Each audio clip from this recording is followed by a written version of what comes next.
So LeBron James is signing with the Philadelphia 76ers. As a Cavs fan, I wish he would come back, but they couldn't clear off enough space for LeBron. And then we heard that rumor about Miami. And then we always heard about Golden State. And I really didn't think that Philadelphia had a shot.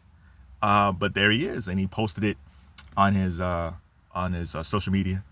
And he said he wanted to be happy. And now he's in Philadelphia. The only thing I worry about is that he's been in California for a long time in the wintertime.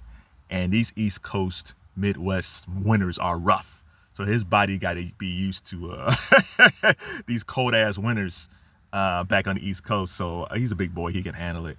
I am surprised that he's going to uproot his family from California to Philadelphia. I think that's the biggest shock of all, because I made a video how his daughter, she basically has been a California girl, most of her life. And I'm sure Savannah enjoyed being out there. So if anything, I thought that he would go to Golden State because, San Francisco is a plane ride down to LA and his family could stay there or go back and forth.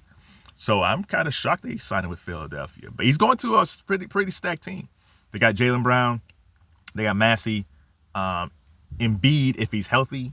LeBron is a good fit.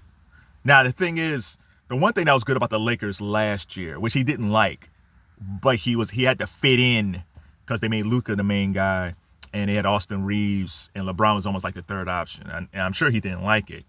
But since he did that in LA, I think he's kind of cool with not being the guy in Philadelphia. I think it's going to be interesting, like who has the keys to the kingdom, because right now it's Embiid's team, but Jaylen Brown's coming in, and he's more consistent. And an overall better player at this point than Embiid. And then you got LeBron, who I don't think wants to step on any toes, but it does make you wonder, would cause an issue in the locker room where Embiid's saying, "This is my team." But it's like, yeah, but you're barely here. If Jaylen Brown comes in and he shows up like he usually did in Boston, it's quickly going to become his team. But then you got Maxey. It's been his team along with Embiid. There's a lot of leadership things they need to work out. But I think if they can figure it out, and maybe LeBron plays peacemaker in this situation, I think they have a chance. Of course, I feel like Philadelphia's a better team than Boston. When they traded Jaylen Brown, they took away the heart of the team. I am not a Jason Tatum guy. I think he's super talented. But as far as like heart of the team, I don't think it's Jason Tatum. So Philadelphia got a really good shot of coming out of the East. It's just LeBron got to stay healthy, and B got to stay healthy. The East is tough, but not as difficult as the West. So I'm not going to say it's a slam dunk for Philadelphia to come out of the East, but I think they have a pretty good shot. But yeah, I am shocked that he went to the East Coast again.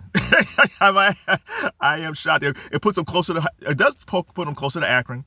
So if he needs to come back to Akron for any reason, he's closer to home, to his mom and his foundation and his school. So it kind of puts him closer to Ohio. So that's a beautiful thing. But what do you guys think? Are you shocked that LBJ signed with the 76ers? And if so, what are your chances of them making out of the East and winning the NBA championship? Because you still have to go up against OKC's going to be better. San Antonio's going to be better. So even if they get out of the East, they still got to face those two teams. So what do you think?